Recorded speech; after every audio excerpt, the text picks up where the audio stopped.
What's up, everybody? Welcome to the Alex Cuesta Show. How's everybody doing out there on this Wednesday, April 19th of 2023?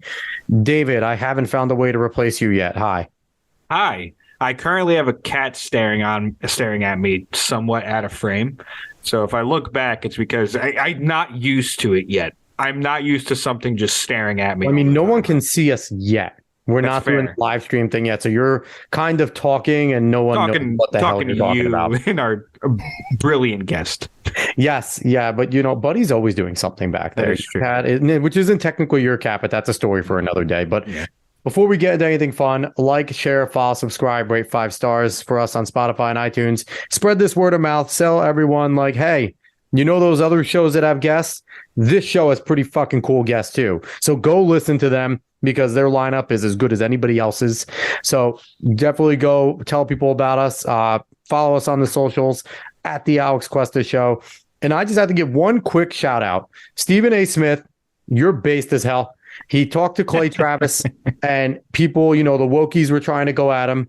And in typical Stephen A. fashion, it's no secret, he's friends with Sean Hannity, and Sean Hannity is who he is, but he's still someone who's persona non grata for a bunch of the lefties. But for Stephen A. to come back out and do exactly what you're supposed to do when the woke mob comes after you, and just basically came out and said, fuck you. I don't care. I enjoyed my conversation. I'm going to keep doing it. And this is just kind of the guy he is. So love him or hate him. Shout out to Stephen A. Absolutely based of him to come out and do. And I know he's not going to back down. He's not a guy that's afraid of getting suspended. So he's been suspended plenty of times. So good on you. So before we get into anything else this week, last week's show, we had an awesome guest, Ethan Van Sciver. I said his name right again, Dave. I did it. I know his name now. It's not difficult, so it's a good thing you did. Shut up, David. But Ethan Van Sciver came on. He is the founder of All Caps Comics. You'll definitely know him from his time as a DC comic artist. Basically, Green Lantern guy, created one of the most iconic villains in all of DC. So go look at it there. Go visit his website, Indiegogo for Cyberfrog. Go support him, because we need more good independent work away from the nonsense going on in the mainstream comic industry. But this week, we have a fun guest. We have someone that if you're not following him on Twitter yet, especially if you're not listening to his podcast, then what the hell are you doing? You're listening here. You should be listening there as well, because we talk about similar things. He talks about them with much more intelligence than we do, because David and I are kind of dumb. But he is UnWokable. Kinda is a little bit. Kind of dumb. I'm only giving us a kind of. Shut up. It's my show. Be quiet. But UnWokable from the UnWokable podcast. What's going on? Not much, man. Thanks for having me here. I listen to the show.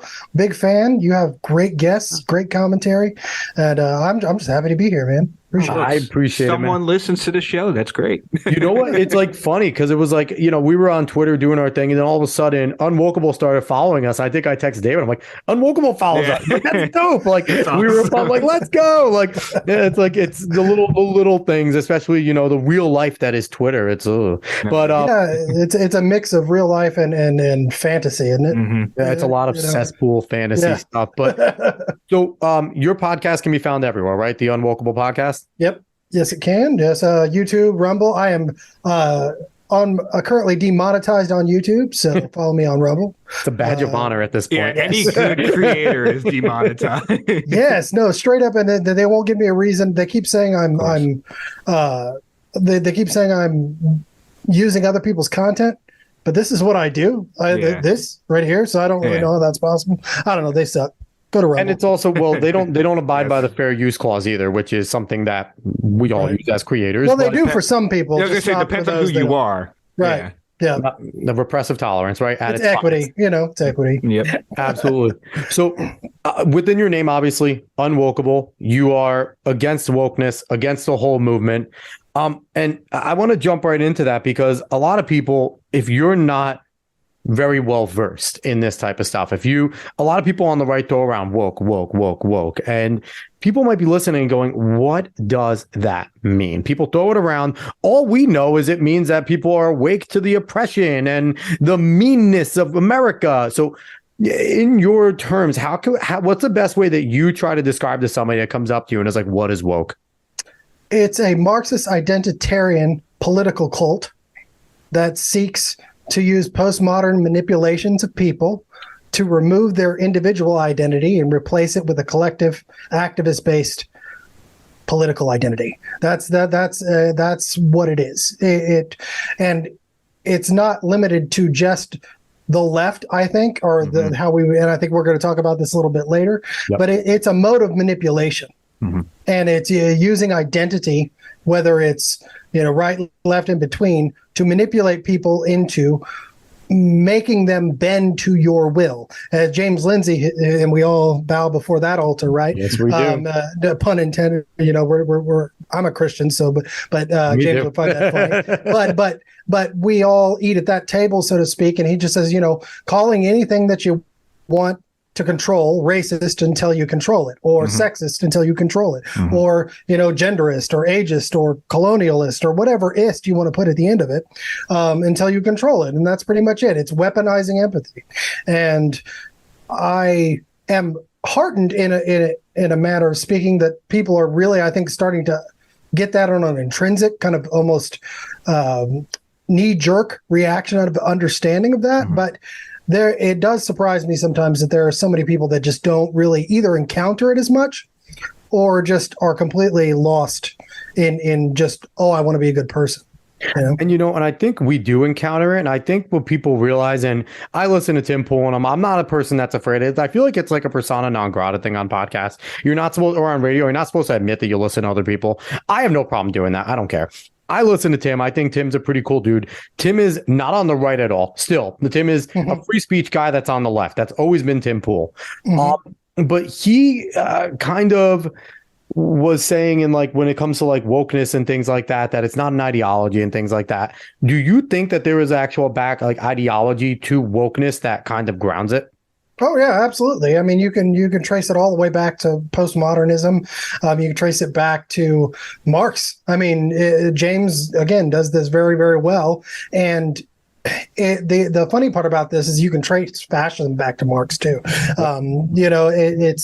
But wokeness is basically just saying, okay, where Marx dealt with class conflict, wokeness takes that class and creates an identity statement. It's a whiteness as property, right? Is the big one you can point to, that if they your intrinsic, the color of your skin, your status, your privilege is your property, and therefore you are engaged in a class warfare based upon your identity, not so much the coinage you have in your pocket or not. And so they just branch that out a little bit, and then they add the postmodern aspect to it, which is the denial of rational linear thinking, objective reality. And they do that pretty much just to say, okay, well, no matter what you say, because I am who I am right. And you can't fight against that. You actually saw that with Vivek Ramaswamy and Don Lemon today, where he's basically saying, well, as a black man, blah, blah, blah. And it's like, how about just as a person with a brain, let's talk about something. Well, a lot of them can't do that. And so they inject identity. That's why I call them identitarians. Yep. Marxist identitarians. They inject identity to avoid the argument because they can't win the argument. And the thing is, go ahead, Dave. I was going to say, it's funny because you see those signifiers all over the place, especially in almost any like hot button topic at the time. Someone will come out, let's say it's gun control at the point. As a vet, as someone who owns a gun or something else. David Hogg is the perfect example of that as a survivor. Yeah, but either way, exactly. Either way, and it's from anyone. They come out and they signify that they are something. So it's just like they're trying to act like they have some kind of superiority in this argument. And it could be absolute bunk what they say after it. But they try to make a point. They assert your privilege, and then because they've asserted your privilege and laid that upon you without your permission, without your consent, right? Then they flip it, right? Well, because you are historically oppressive, I now get to be the oppressor. And that's just goes back to Kendi, man. And others before him, but basically saying, if the only way to end discrimination is to discriminate. and two wrongs make a right. That's pretty much what he's saying. And so it's that action over and over and over and over again, whether you're talking about teachers to kids or politicians to other politicians or really the media to the public is really bad with it, and it's a cancer, man. It really is. It's a mind cancer. It eats you up. And I tweeted this out earlier with Don Lemon, commenting on Vivek's video with him this morning. 2012, Don Lemon would have agreed with Vivek. Yeah. Yep. But 2023, Don Lemon is incapable of seeing past his own skin color. And even when he has a, quote, brown person sitting in front of him, because he's not black, right? Yeah. He's lowercase brown, not uppercase brown. There's a difference. Well, he's not politically brown. Right, he politically. Yeah. Well, that's true, right? Yeah. I mean, that's what they say. You can have the black voice or the black face and not the black voice. It's why Larry Elder can be the blackface white supremacy. Yep. I forget it was one of the congresswomen, was it not Jay Powell? One of them that said that they weren't politically black. I think it was one of the squad members or someone like that. Was or maybe Presley? Or was it Presley? I think it might have been Anna Presley that said like they weren't politically black. They were just regular black. You can't be just a person that is black or something like that. We need black voices, not just black. It was well, Nicole Hannah-Jones said it. There's been lots of people. Iona Presley is the one you're speaking of. Yes. And she said we don't need more black faces without black voices that don't speak with this voice. And what that is, that's the political identity. And you can have a quote black voice and not be black. Sean White, but I mean, Rachel Dolezal, whatever. right. Anybody like that, because they will give you, even if you're white, Asian, whatever we want to, they'll give you a pass to a certain extent as long as you're preaching the gospel. Yes. Right. And if you're preaching the gospel, then they give you a pass unless it becomes politically expedient to throw you under the bus. And I think you mentioned, that, people walk around and they're kind of oblivious to this. And I think that there's been, for lack of a better term, grooming to this extent, right? Because when I was growing up, is when political correctness was really taking storm on media. And what is political correctness? Political correctness are things you're not allowed to say, or you'll get in trouble for saying it. And what do we see now? And Bill Maher is a perfect example. Bill Maher was a person. Was his show. Was his show. And then he got in trouble on Politically Incorrect and had to leave, hence why Real Time started on HBO. And we've seen this go on and on and on. And it's like cancel culture isn't new. The left trying to control language isn't new. And this isn't only the left. This is your ridiculous, insane right who are rearing their freaking ugly head. And we'll talk about them later because it's not, we talk about leftism, this and that. But there's plenty of people on the right that I don't agree with. There are, your monarchist people on the right can go fuck off. They're insane. Like, we never need to go back to a monarchy. That is the dumbest idea ever. But it's like, we've been groomed to this point. All of us have come to that point, right? Yeah. And I think we all kind of live in those norms, even though we don't realize it. And now we're all waking up to it and going, no, screw that. I've been watching. Oh, I'm sorry. But I've been watching little shorts of the Chappelle Show and Tosh.0 on YouTube. And, I'm pretty jaded to it, like in terms of making sure that I'm going to say what I want to say, right or left doesn't really matter. I get myself in trouble and I don't earn friends that way, but I'm going to say it because I don't really have a filter switch when it comes to what I believe. But watching these little clips, I start to go, oh, like I going, well, that's funny as hell. Okay, it's real funny. And I don't know if I'm older than you guys. I think I am. I'm 34. Okay, I'm 38. So we're right around the same time. David's a baby. Yeah. So Chappelle Show came out when I was literally a senior in high school. It was the thing, and everybody loved Chappelle Show. Everybody loves Chappelle Show. And I connect with that part of myself still and know that it's funny. I laugh like it's funny. I have the nostalgia of it being funny, but there's that little ink in the back of your neck that goes, oh, is someone seeing me laugh at this? Is this too far? Is this taboo? And it's like, we've so sanitized our culture to speech that I'm really concerned, because if I feel that, the generations below me are not going to be able to tolerate it. And that's why we see so much of the trigger warnings and the triggered mess that we see on campuses and stuff, is because they literally do not have the emotional capability to cope with somebody disagreeing with them, or somebody even just making a joke about something that they find offensive, because they feel everything should cater to them and their feelings. Narcissist.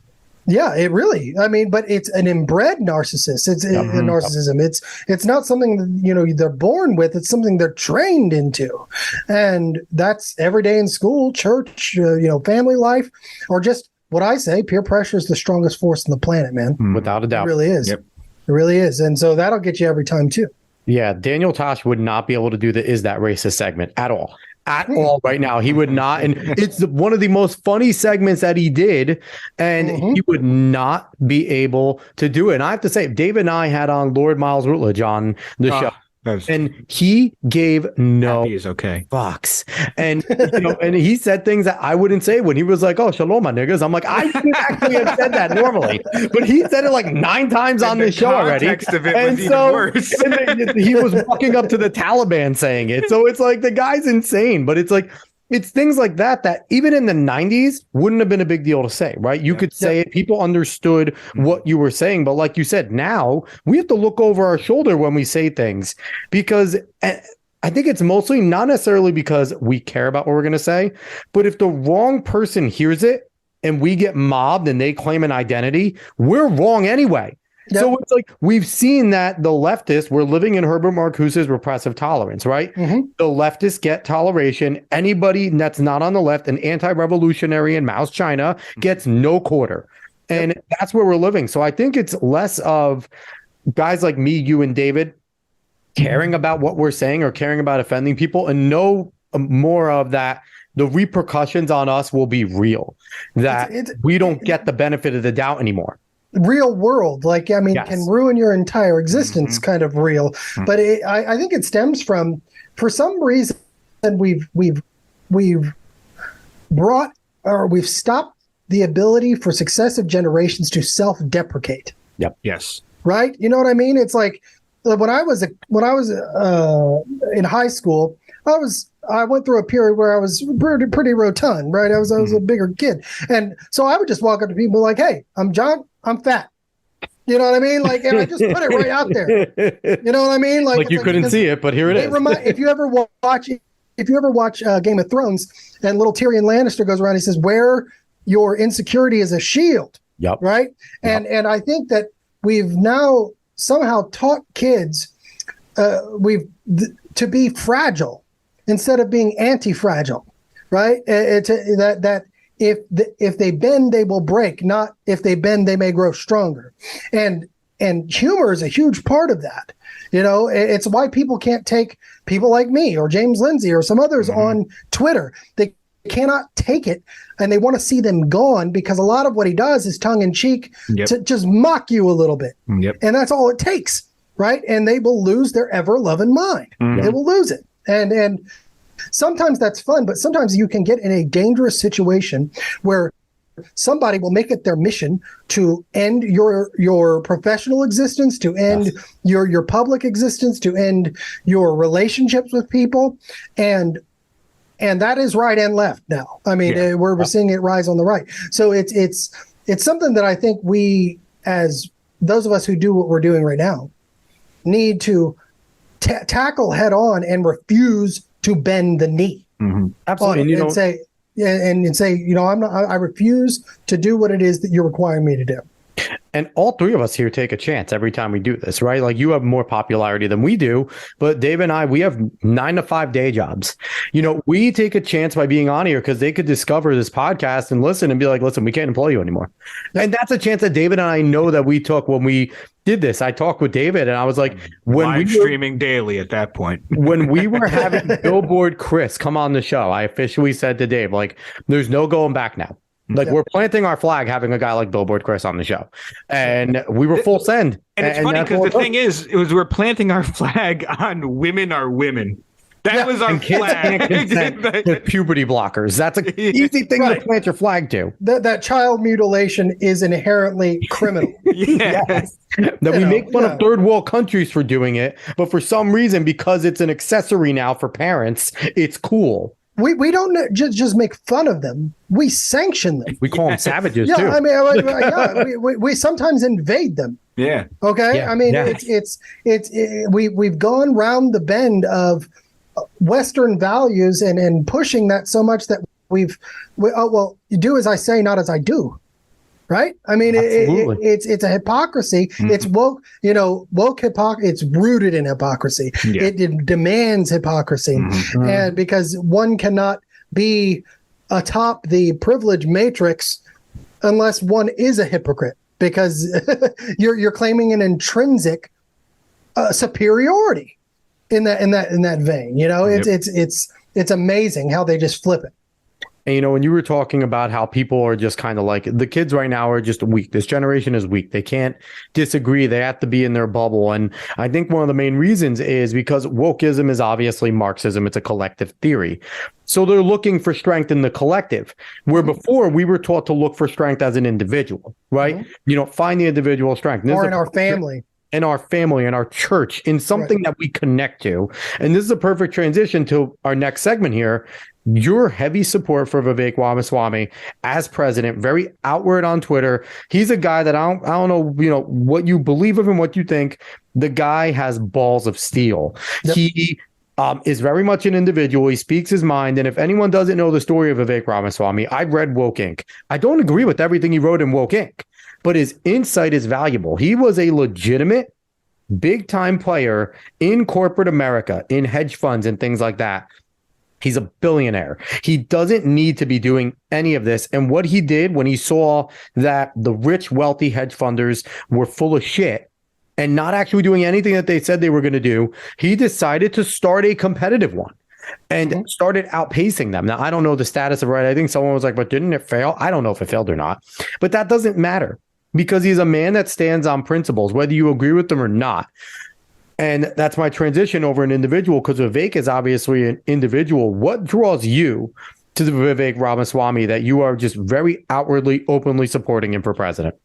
Okay, well, for starters, he is his own man, and he's a new breed of politician. Mm-hmm. He represents a new generation of politician. He's a year younger than me. You know what I mean? And that's both a strength and a weakness. Okay, I'm not going to say that, being president of the United States is the hardest job on the planet. Okay, and obviously you're going to get pros and cons with age on either end of the spectrum. But what drew me to Vivek is that, for starters, I was diving into what wokeness was as early as 2015. Yep. I'm originally from Jeff City, Missouri, which is about 30 minutes from Columbia, Missouri, which is about an hour from Ferguson, Missouri. Okay. And so MU, the University of Missouri, blew up in 2015 the way that we saw George Floyd blow up in 2020 all over the country. Mm-hmm. Okay. So it was kind of a primer. And I wrote papers on this as an educator because I immediately started to point in on what it was that was happening there, which was this Marxist identitarian method of trying to take over institutions. And what I did work on it here and there, and then 2020 happened. I encountered it at my own university, University of Oklahoma, the quote reddest state in the country. Not really. And I could see that there was economic incentives to what was happening, because nothing happens without money. Exactly. Nothing. Okay. There's somebody funding it somewhere, and you can throw it at George Soros. You can throw it at lots of different people that were more well known at the time, whether it's Barack Obama, the Democratic Party in general, the establishment, right?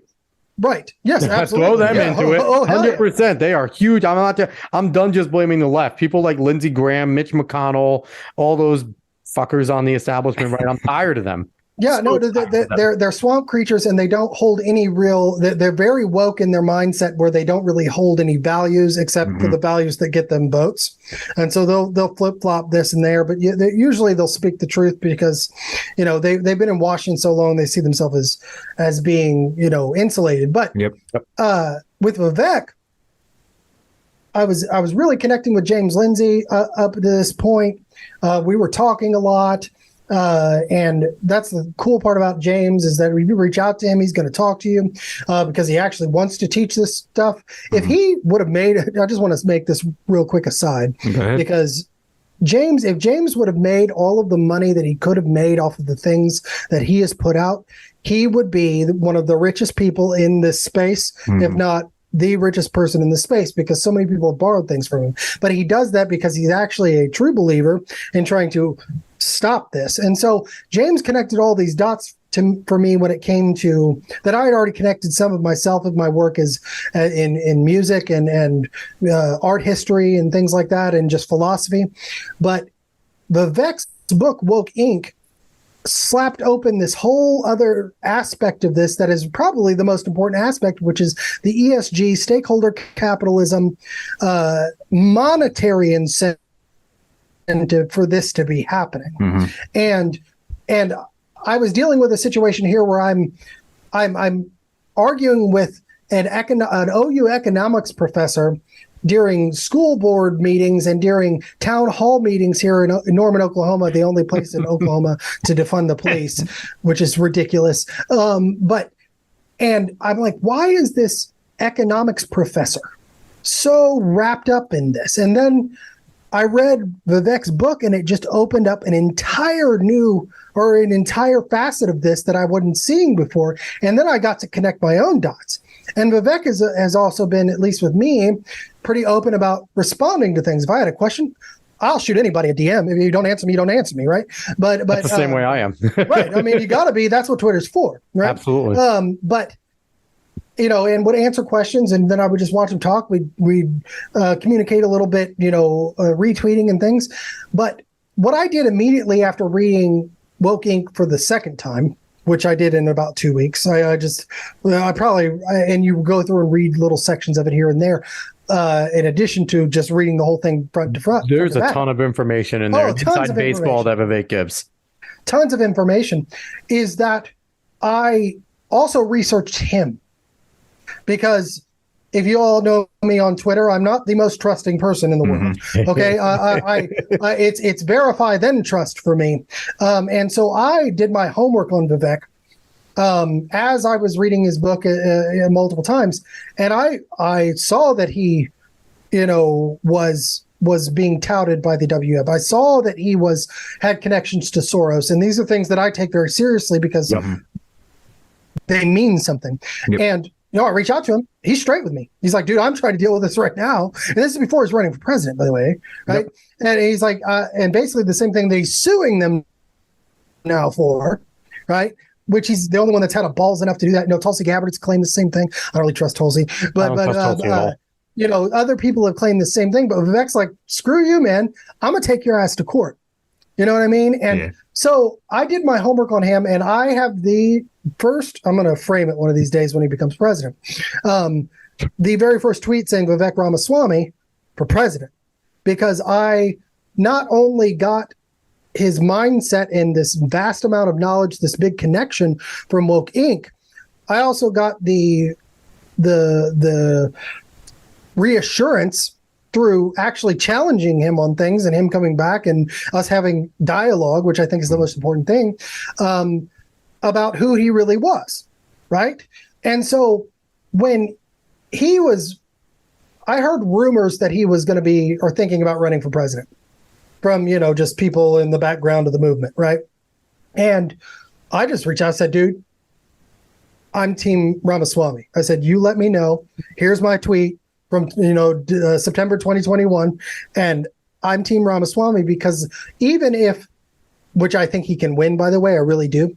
I think that he really could. But even if you don't win, you are going to so raise the level of discourse and the actual issues in this campaign that most, I think, even the other two main competitors just bowl over and wouldn't talk about it all were he not in the conversation. And we've seen that for over and press over. secretary. Unwokable for press secretary. Let's do it. Oh, he could do better than me, but I will. This is the thing. I'm not a shill. Okay. I don't get paid by him. But when I commit to something, I commit. And here's the other aspect of why I decided, because I am a Trump fan. I actually like DeSantis. There was a point where I was going back and forth on, which one I'm going to support, right? And but I watch Twitter heavily. I watch the media heavily. I've actually helped people do studies on trends and the way that things speed up and slow down and where the bots are and all this stuff. And first of all, Trump's on no social media at this time, so he has no voice. Yep. Unless you're on Truth, and Truth is just a big echo chamber. I mean, It is what it is, but it is just. Well, I mean, he sold NFTs on Instagram pretty well. Yeah. Yeah. Also, I mean, yesterday it was. It was. The man could sell a ketchup popsicle to a woman in white gloves. Okay, I mean, he could sell anything, but it's awesome phrase. But he had no voice, and what I did start to see that really started to bother me was this artificial get behind DeSantis movement where I know that there are bots, some of the people that you like and trust on Twitter right now, and I'm not going to name names because I don't want to start anything, but that you like and trust are artificially inflated. And they were being mean to Max Nordu, okay? Well, and just even, I'm not going to name names. I'm tempted, but it's and if you get me going later on, maybe I will. But you saw this. I don't like artificial narratives. No. That's what brought me against wokeness, was that this is an artificial manufactured narrative. And you had, in the vacuum of Trump being gone, DeSantis doing good things in Florida, okay? Yes. And doing a good job there and standing up and COVID and all those things, right?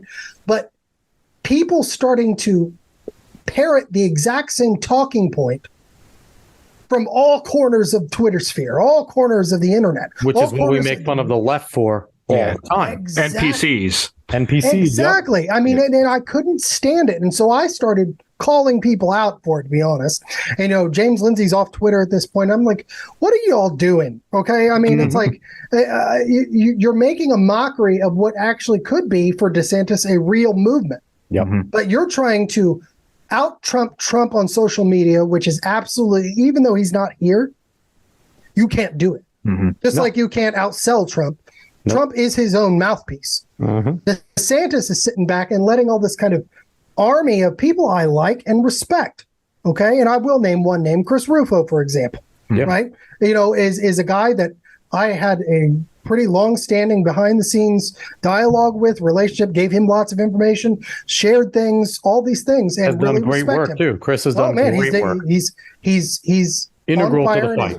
Yeah. Yes, absolutely. But I have a beef with him because he's first of all, he went from 150,000 followers to 400,000 followers overnight. And anybody who's tried to grow a Twitter account organically knows that is incredibly, almost impossible.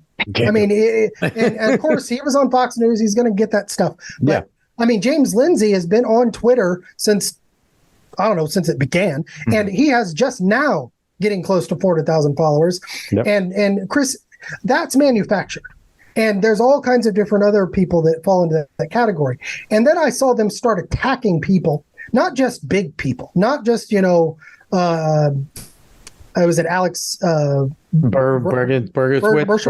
Yeah. Yeah, or Laura Loomer or those, but people like me for just asking questions or just challenging their narrative, right? And I'll do that every time. I will play devil's advocate every single time just because I see it if it appears manufactured, I want to falsify my hypothesis. And so I will challenge the narrative. And if I get this kind of, really, I see it as a woke response absolutely to my questioning of what it is you're doing, then I mean, that's a huge red flag for me.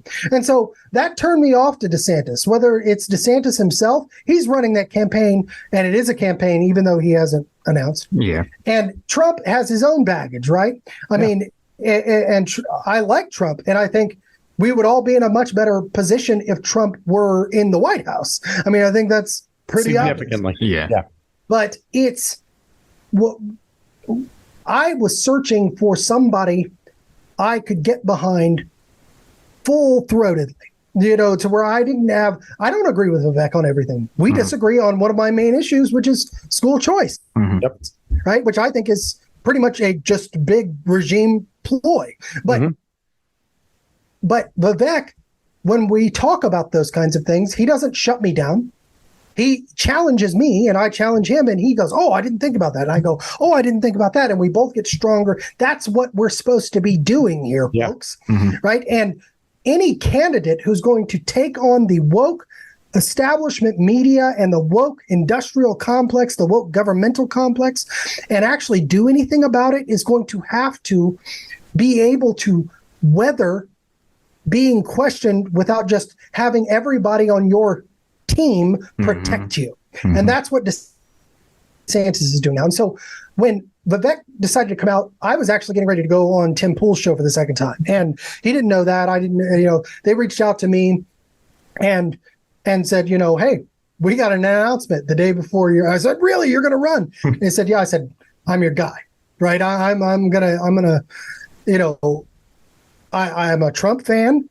But Vivek Ramaswamy represents to me a new generation of political thought in this country, a new generation of a mindset and how to actually deal with these problems, as he would say, from a first personally standpoint, that he actually wrote the damn book on how to deal with this stuff that Trump and DeSantis and others have copied, right? Literally copy, which is great. You want them to copy it because that's how you deal with the problem. And that was the purpose of Vivek writing the book. He wanted people to know how to fight this stuff from an insider perspective. That's right. And he wanted to give it to the people who are going to run the country, right? And run the states, and so they could fight back. But what's happened is that you see this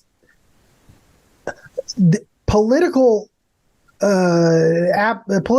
people. So politicians will always take the credit for something, even if they haven't quite accomplished it. All the time. Because appearances matter. It's the narrative that matters. That is postmodernism. Yep, absolutely. Right? And control the language. Sorry, DeSantis has done that. Sorry, Trump has done that. Okay. And it's been to a detriment of what people like you and I are risking our lives, literally, our professional lives, and our stability to have this conversation right now. It throws us in the ditch when they do that. And what I saw immediately from Vivek switch to him was, I'm not going to do that. I'm not going to do that. He said, I'm going to talk about everything. I'm going to lead on these issues. I'm going to say the things that people, are, too afraid to say. And I'm going to do it in a way that is malleable, that shows I'm thinking about it, right? That I don't have all the answers, but I'm going to find them, right? And I'm going to do my best to implement them. And so my full-throated support of Vivek Ramaswamy is not just, this guy showed me some attention. I've had that before. It doesn't amount to much, okay? It's this is the real deal. This is a guy, and I think you're 34. People who grew up in our we both saw the pre-woke era, or the very end of what was probably the golden era in America, right? And then we watched the tip over the precipice into 9/11. Patriot Act was the end of it. Everything changed. The world, it's a different place after 2001. It is, but also but we had a bit of a lag, right? Like where it was, you still had freedom to think and freedom to, they were listening to everything you said now, but they weren't overtly coming after you because you're the wrong skin color, because you might identify with Trump, or because you think, any number of different conservative thoughts. But we saw this tipping point. I think Vivek lived through that same experience. And I think it's a millennial experience. I remember what it's like to not have cell phones. Me too. Use AOL and have to do dial-up and listen for on AIM. But I don't remember how it feels. Chat rooms. And I do remember being in a chat room and trying to be like 34. Yeah. Like, to see if I can get a hot chick to send me something. Like, right. and not knowing that I was getting catfished by another dude who just got like a. Oh, dude, they were all on the dudes. internet. What are you talking It was about? They were gross. all dudes. But so I want to kind of go over and give you a little, throw on the candidates as well, because I like your perspective on all of them, and I think you're full throat support of Vivek right now. I like Vivek Ramaswamy. I think he is all the good things that you're saying. But I've said to David, I said before, I'm going to wait and see approach right now because I do like Ron DeSantis. I supported Donald Trump. At this point, I'm still in camp Trump at the point. I voted for the man twice. I did have an issue with the way he handled January 6th. I thought he should have came out sooner. There are things I didn't like that he said. But I still think that at this point, he might be our best option. Now, I do acknowledge he's also officially a politician now, right? He's not an outsider anymore. He was in Washington for 4 years. He is officially a politician now. So the outsider narrative he's trying to portray is a bad one. Every single person that is with him, from Jared Kushner to any advisor, they're all people. And all the people that were involved in that, from your Steve Bannon, who I like Steve a lot, but to all people like that were in the White House, that were in this game, they're now not outsiders anymore. So they're all people. So again, I don't trust politicians, period. So I knew Trump was a businessman. I understand all politicians are liars. So I'm not sitting there looking for someone to be 100% honest with me, because bottom line is there's some things in government we probably shouldn't know, right? So it is what it is. So with Trump, he just needs to sit there, and I think he needs to get back on social media. I think he needs to stop attacking DeSantis for stupid shit, which it seems like he's kind of dumbed it down, and just keep on releasing these promo videos about what he plans to do, because they have been the strongest aspect. He's been the best foreign policy president we've had. God, I don't even know, before Reagan. Like, it's been such a long time. Probably since Eisenhower. Probably that we've had a truly non-interventionist. Like, again, he bombed Syria. He had shit in Yemen. Yeah, there are certain things that I believe that you walk in and the generals are like, this is occurring. This is happening, whether you want it or not. Just weather that storm. So I think there are certain things. With DeSantis, my trepidation with him is he was in Washington. He was a part of Congress. Yes, he was a founding Freedom Caucus member, and that's awesome. I don't know what his foreign policy is. I know nothing about it. The Ukraine thing kind of made me a little nervous. The fact that the Bushes like him, the fact that Paul Ryan likes him is concerning because they're liberals. So that is not a good thing. And my concern with DeSantis is foreign policy and can he govern the country? Florida is not the United States. Florida is not very much like the United States. They have some things, but the United States is very much different. What you could do in Florida, and we've seen Governor Rick Scott, we've seen Jeb Bush, both be pretty good over in Florida, right? And then they come to the national stage and they get undressed because things are not like that. Now, on top of that, Ron DeSantis isn't the greatest speaker, isn't the greatest debater. So going on the stage with Donald Trump, I don't know if he has a chance, because if Donald Trump makes you sweat, you're done.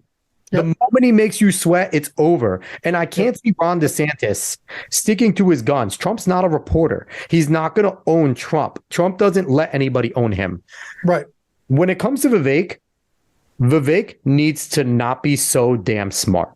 I mean that in a way, because we come on here and we were talking and I asked you about wokeness and you went into this definition with a bunch of words that if Vivek uses on the debate stage, people are going to look at him and be like, I can't vote for this guy. I don't know what the hell he's talking about. So I think for Vivek, one of the things he needs to do is figure out how to explain this in true layman's terms, how to truly explain ESG in layman's terms, not for somebody like the three of us who put ourselves in there and really want to know what ESG is. Environmental sounds great. What does it truly mean? Social, governance. Like, so what is stakeholder capitalism?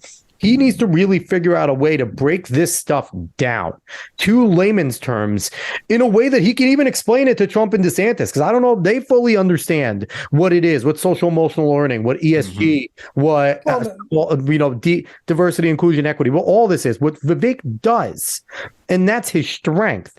But I think he needs to figure out, because the issue with genius intellect, smart people, is their stupid is still our genius. So he needs to figure out a way for someone to explain it to him in a true layman's term. And also, Trump has an advantage over all of them. He understands what the foreign policy is, the challenge as president. He understands what the actual economic challenges are as president. Vivek saw it from a business side, but Trump's going to look at him and say, kid, I was doing that for 40 years. Who are you? Like, I dealt with yours and I spit your hedge fund people in and out while I was making big buildings. Yep. So Vivek has a challenge there with Trump because the business side is someone that they both understand that. And he has an advantage over both of them in that sense.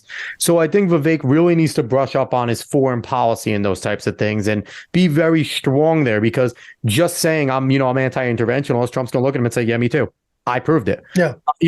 What is your real policy? How are you going to do better than my Abraham Accords? How are you going to outdo what I did in NATO, which this war doesn't occur right now if I haven't made these people pay for their military to help out Ukraine, which is neither here nor there, but he could take credit for the power of NATO right now. Like, Vivek, are you going to be able to walk across the DMZ? Like I did that. Like he has a ton of foreign policy stuff that if he leans on, may be too much for either of them to weather if Trump does that. So if you are in contact with Vivek, though, that would be my advice. And if he can kind of make a dent in Trump, he can get a lot of people to his side, but it will be difficult if Trump plays it smart. Now, Trump could shoot himself in the foot. He's Trump. But that would be my advice to Vivek. And I like Vivek. I think he's good. And tell him to stop using the word democracy so much. Please, please tell him to stop using that, because that turns someone like me off, because I know what democracy means to the leftists. And I know he might not mean it that way, but the people that have been reading up on this stuff, we're going to look at it and say, just use republic. Use republic, please. Use constitutional. Yeah. Stop saying democracy. Yeah.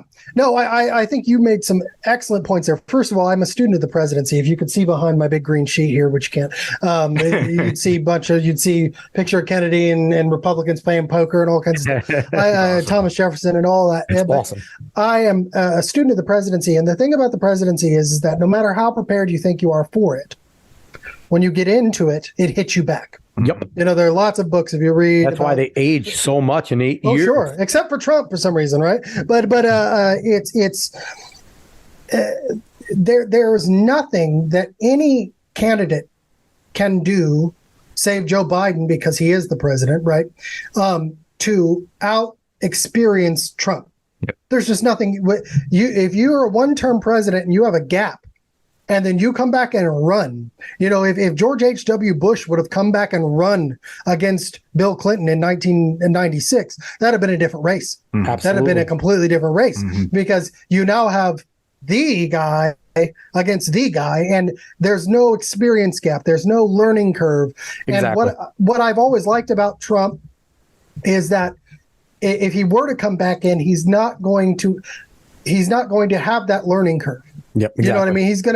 He's gonna know what mistakes he made last time and do his best to remedy those. Order 66, fire everybody. Yes, well, and that's something Vivek has said too. Yeah, and you can take those lessons, but can Vivek do it with that pressure?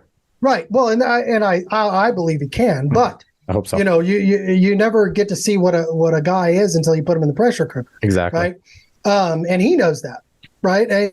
He knows that, and that's part of why he's doing his podcast, is because he's trying to talk to as many people that are smarter than him or know things about things he doesn't as he possibly can, which honestly is the exact same thing Trump did, just in a different way. Yep. If you remember the lead up into 2015, like from basically 2014, 13 to 2015, Trump was on Fox and Friends every morning. Yes, he was. Once or twice or three times a week.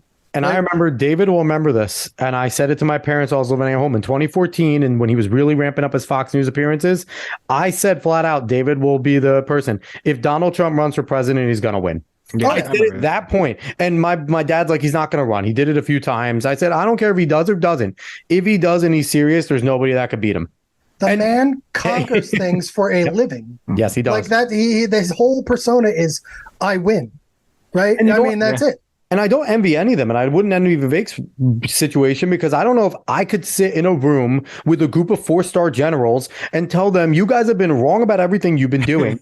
Get out of every war, pull all of our troops back, and have the balls to say that to a bunch of guys who are probably pretty damn intimidating. We could talk all of our shit about Mad Dog Mattis or whatever we want, or anyone that's up there and say, oh, they're dumb with the things that they say. But when you're there in a guy in full uniform, regalia, all of that, all the badge, representing using the combined might of the most powerful military force on the planet. And there's a group of them, and you're telling them that your life's work has been incorrect. And I am now going to tell you to not do it, which I believe Trump tried to, and they lied to him. So, I don't envy any of their positions. Well, and you saw that, and it's just to give a historical context on this.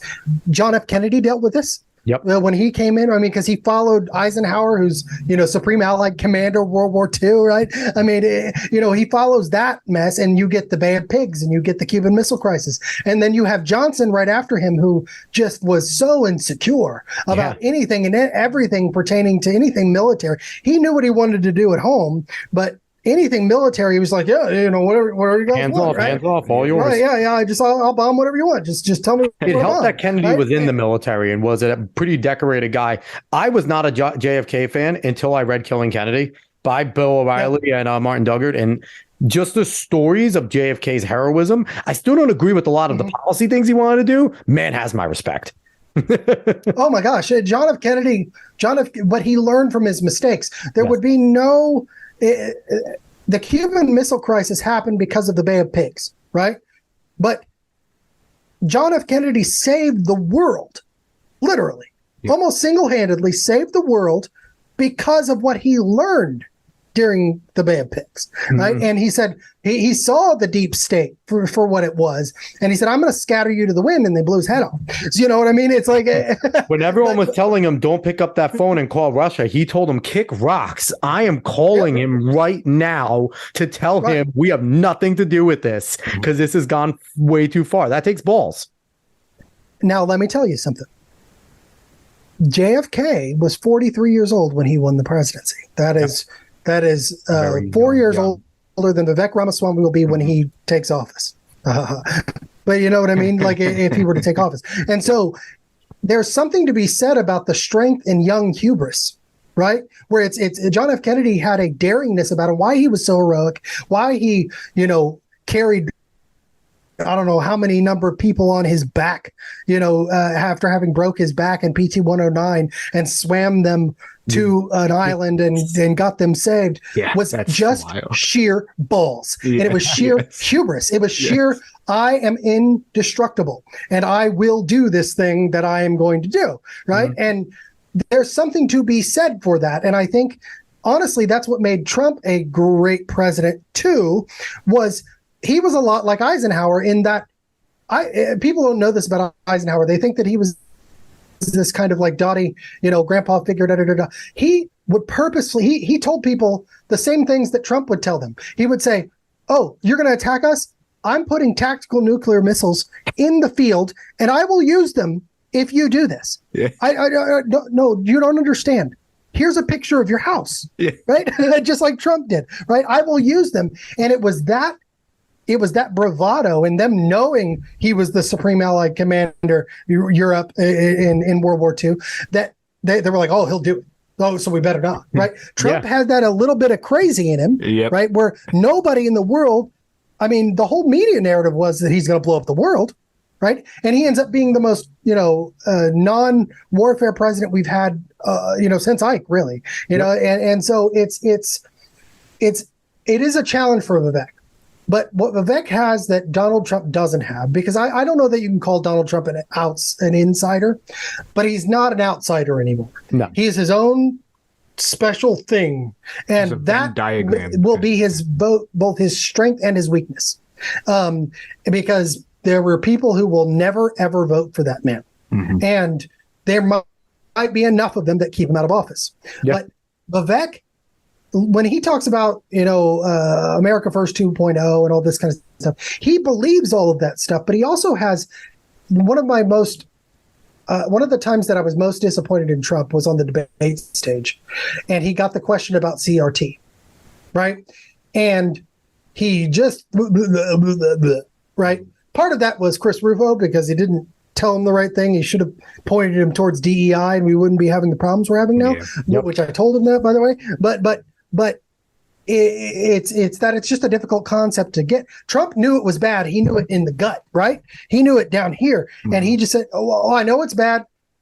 I don't really need to know why. I got more important things to do. let's stop it and let's move on, right? That's his mindset. Yeah. Vivek has that mindset, but he actually knows the things at the same time. And these things, if you haven't noticed, guys, in this culture war, whatever you want to call it, things are always shifting.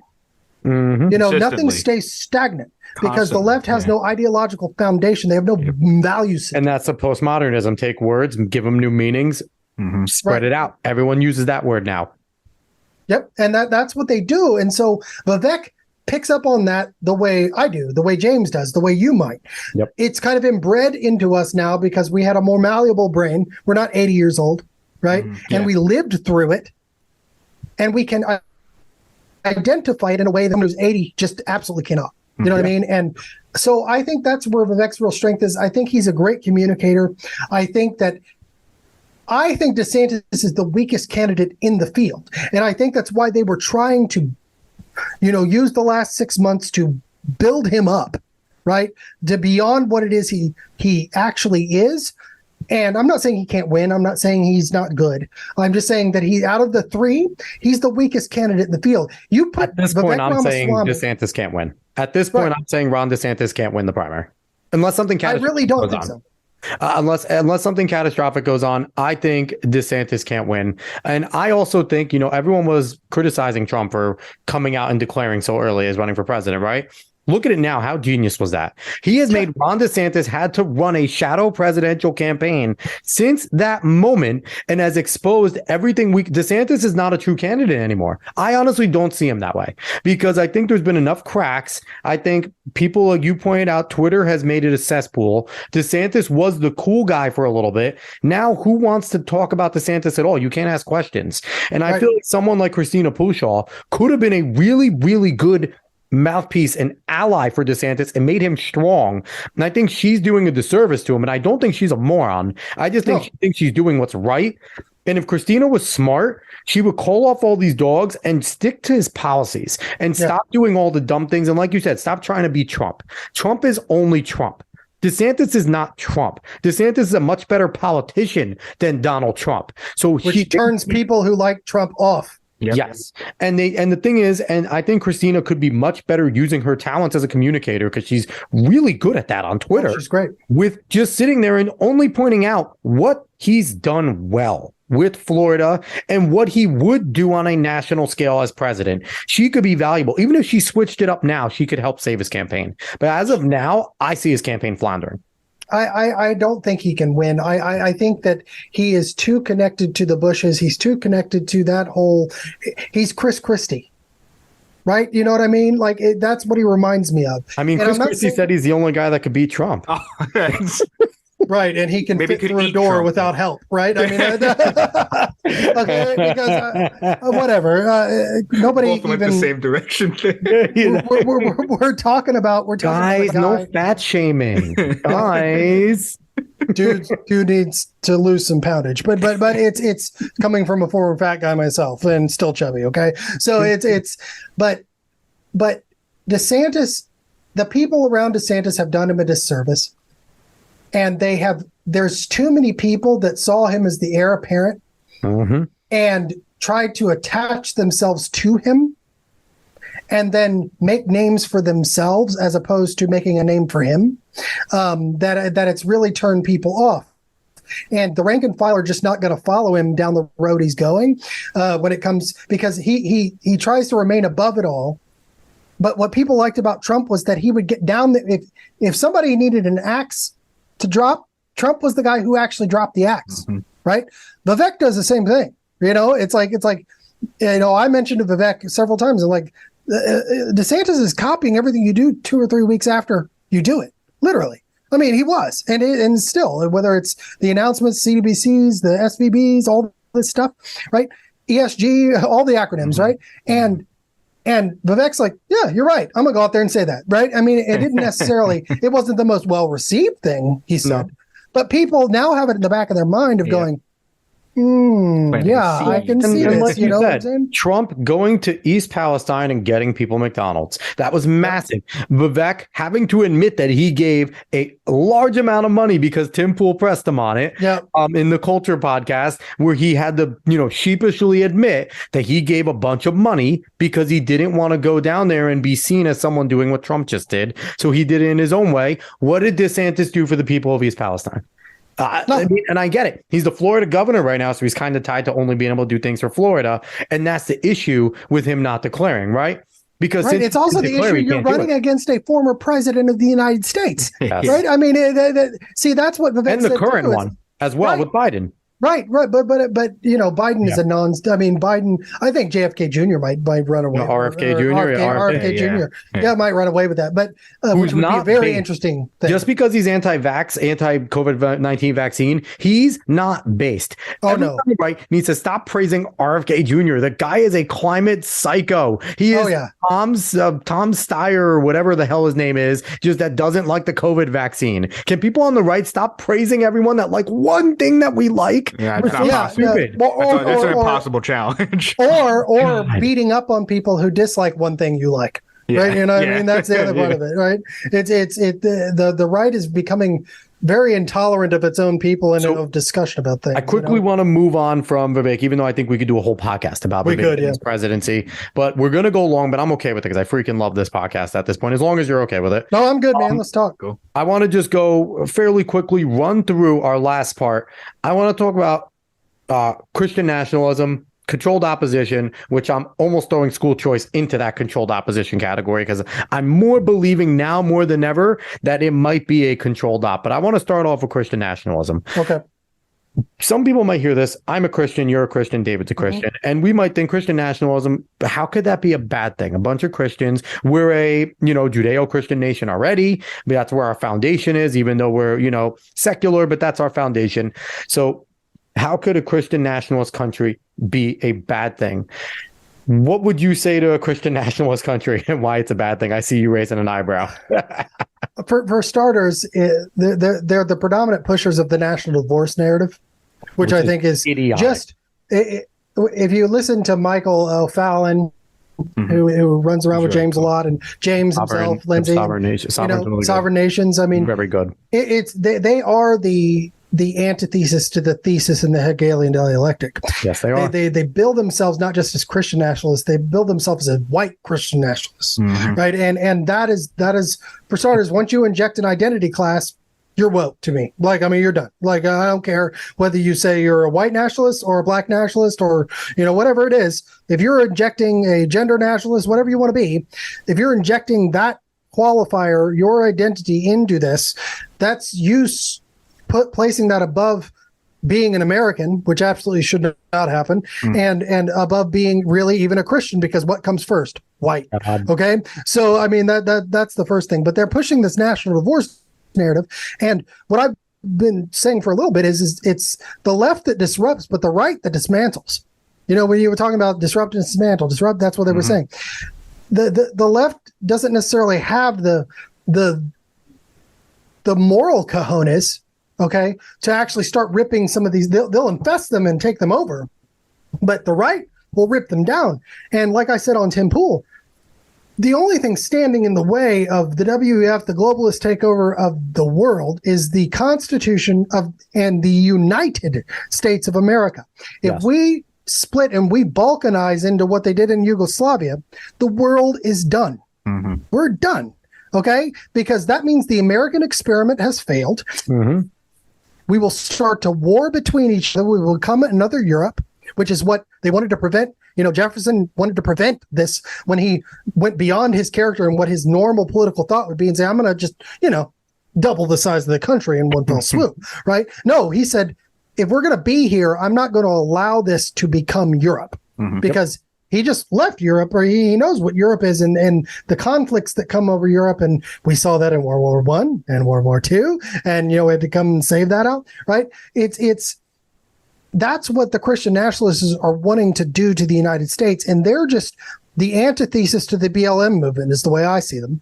And now I'm not saying Vivek uses some of this language, and I've actually gotten on to him about it, saying, hey, you might want to just realize what it is you're flirting with here. Although I know he doesn't think of it this way. The way he thinks of it is really in the purest sense of Christian nationalism, right?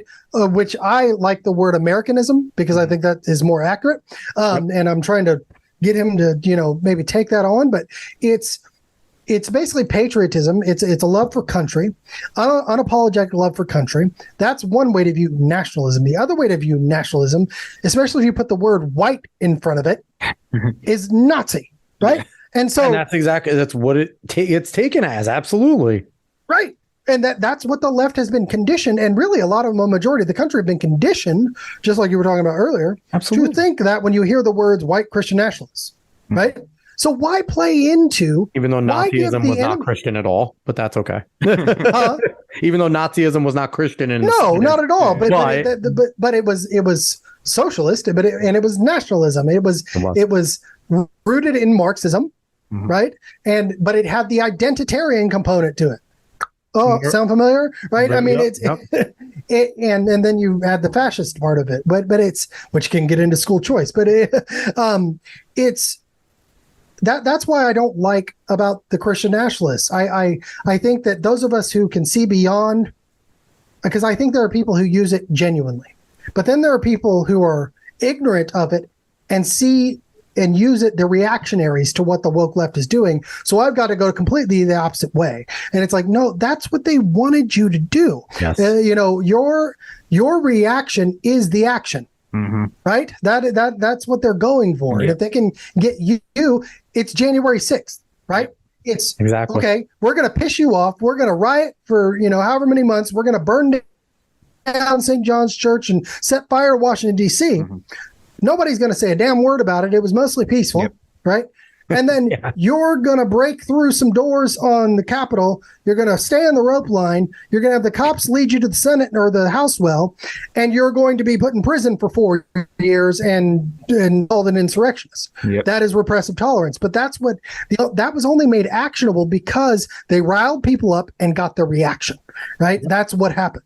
And so I just tell anybody and I know people who I think of fondly or to consider friends or at least acquaintances that have this kind of bend to them. I'm just like, guys, what you're doing, you separating off and becoming like a Waco or whatever you want to talk about, and then, having your own commune. And I was like, you're first of all, you're just putting a big target on your back, right? And you're becoming what it is that they want you to be. And so they can target you easier, right? So don't do that. It's stupid. If you want to be a patriot, be a patriot. If you want to be an American, promote Americanism. If you want to promote unapologetic Americanism, promote it unapologetically, right? If you want to not be an identitarian, say I'm an American first and whatever else I am second, right? And you can do that without using the verbiage that triggers people and makes people stop listening to you. Right? And that is, now Vivek is a strange cat because he's brown, right? You know what I mean? And so he's got honestly, the sad fact is he's got a little bit more leeway to play with it. But I still think that it's just a dangerous narrative. We do not need to be reacting to what the woke does. We need to set our own goals, and we need to act on our own plans and be intentional about them and see them through and not just constantly reacting to what the woke left is doing. So that's what I would say about Christian nationalism. Don't be stupid. It's like they don't tell you don't carry your gun in your pocket, right? Because it's not made to be put there. It can catch and shoot you in the leg. Right? Don't. Yeah. It's really funny. I kind of feel like that whole meme where it's a chart where it's like the bell curve, that one's always consistently done almost perfectly and captures a lot of things that happen, because people will think, because this action's happening, they give them the reaction basically. And that's kind of like the midwit category where you're thinking about it a little bit too much. And I know midwit's negative connotation, but that's basically what the meme is. Right. And then you have the geniuses or the one that's really looking into it more, and they basically say the same thing as the simple man who's just like, I kind of just want to grill. And their reaction is just, what, this is stupid. Like, I'm just going to mock it, or I'm just not going to care about it. I'm just going to do whatever I want to do. And that plainly works more basically all of the time than whatever that middle category wants to do. Right. Well, It just and it's cuts also right just through. a matter of whatever it is that they're pushing you to do.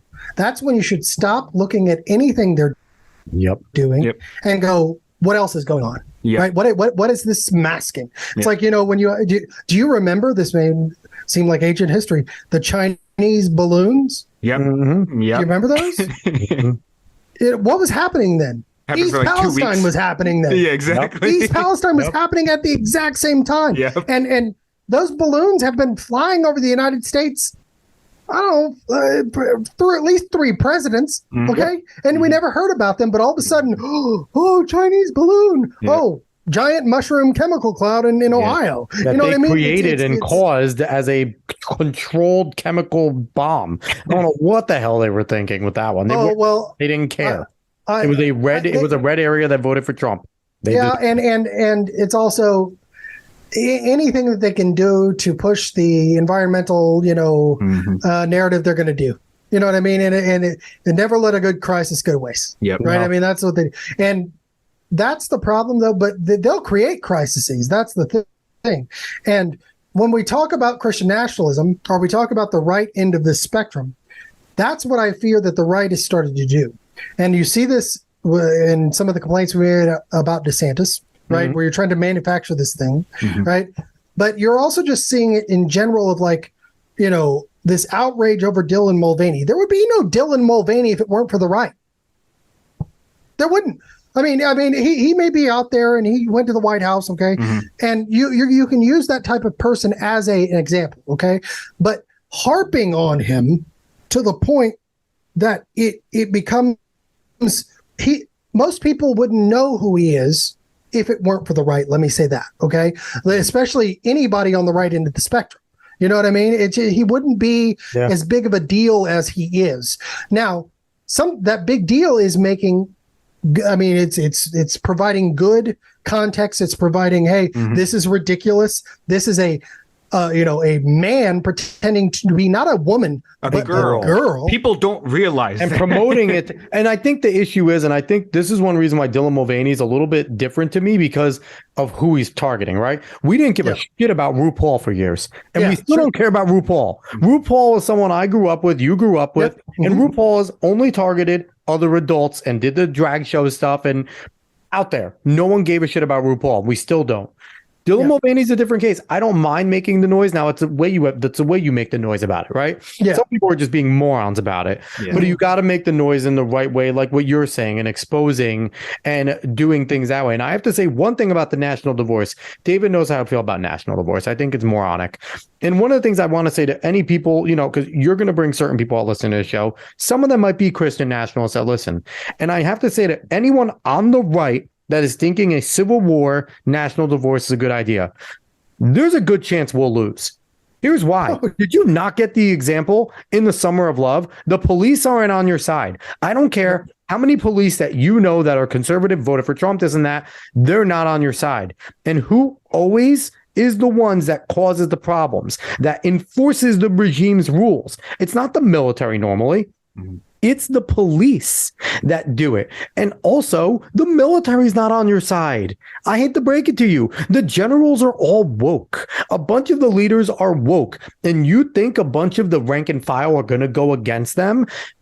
They're not. That's just the reality. You might have some that do it, but they're going to get shot in that situation on site. And it's going to scare the shit out of everyone. And also, lastly, they have all the tech, everybody. They are the tech people. Boston Dynamics is not on the right. They're creating humanoid freaking AI.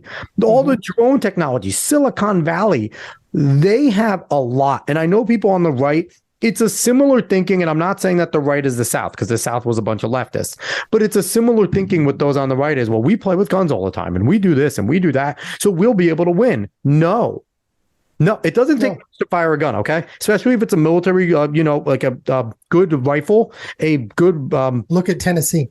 Yeah, it's exactly. It doesn't take much. If you've ever fired a really nice rifle with a hair trigger, you don't feel it on your shoulder. It is a very little kickback.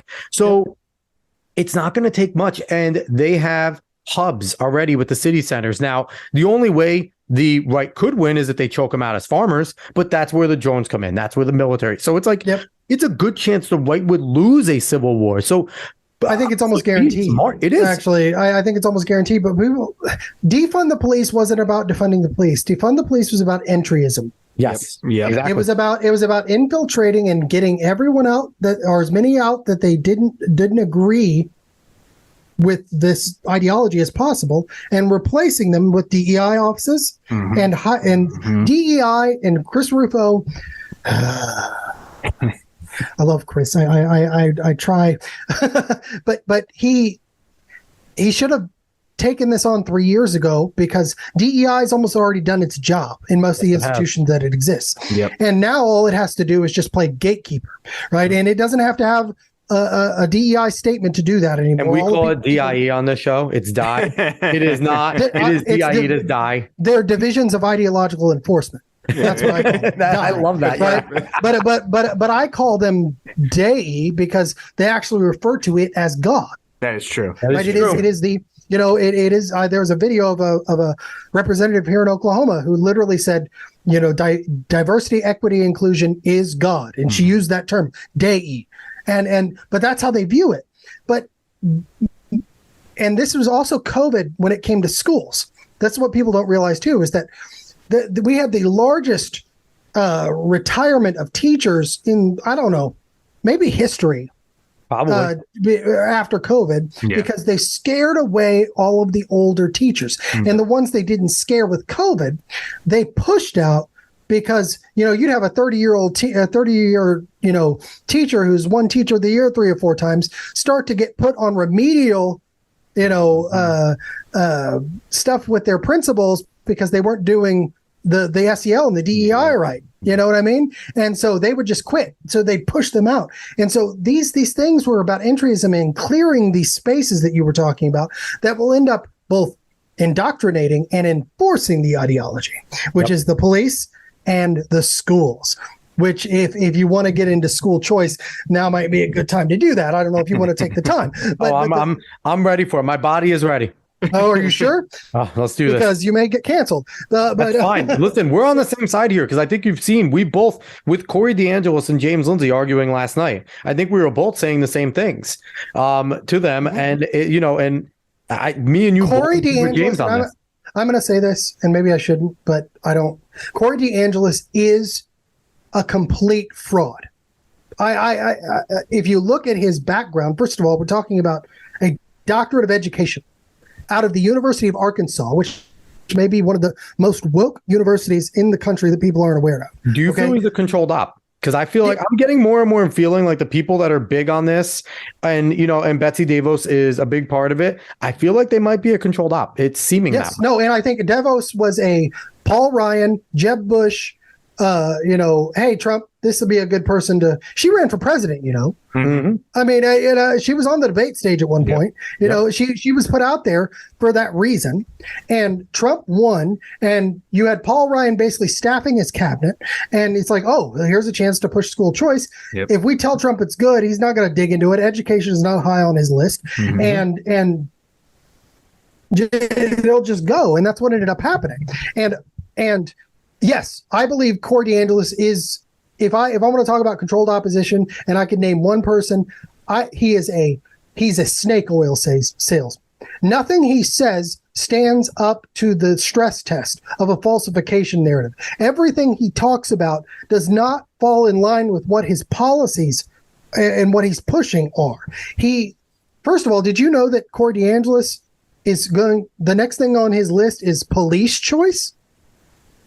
Do you know that? What the fuck is that?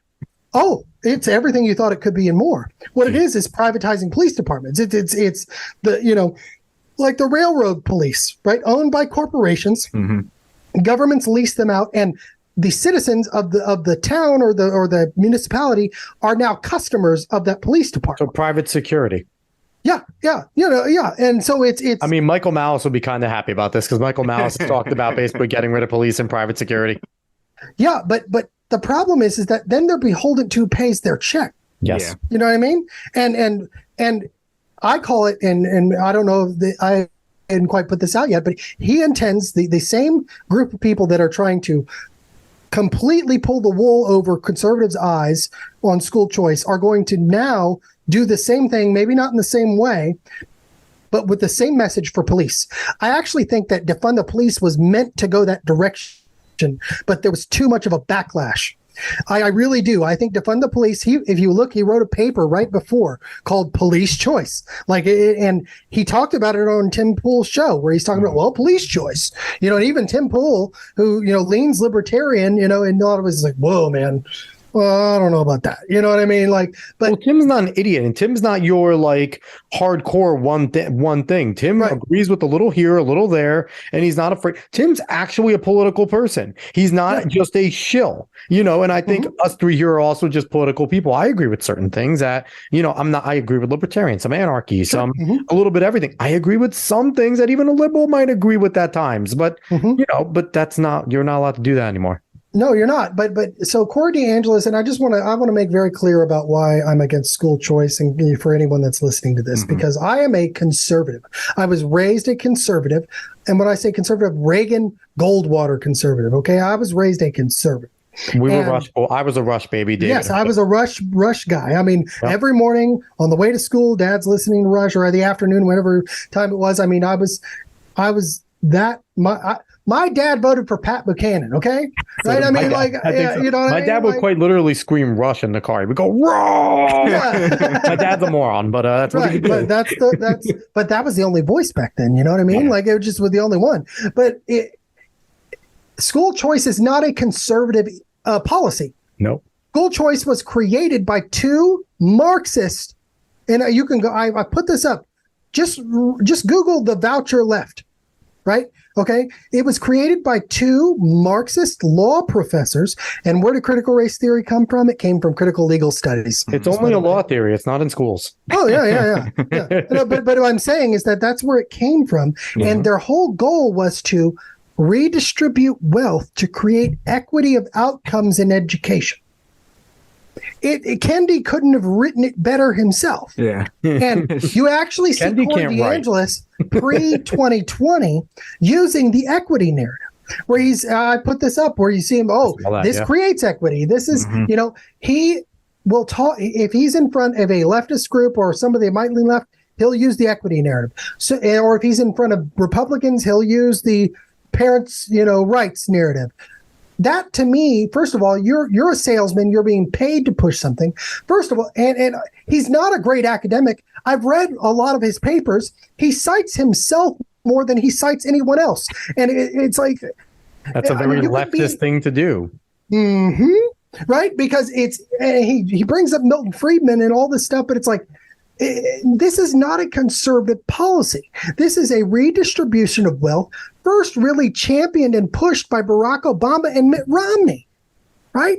I mean, Mitt Romney, okay? Come on, guys. Right? Are you freaking kidding me here?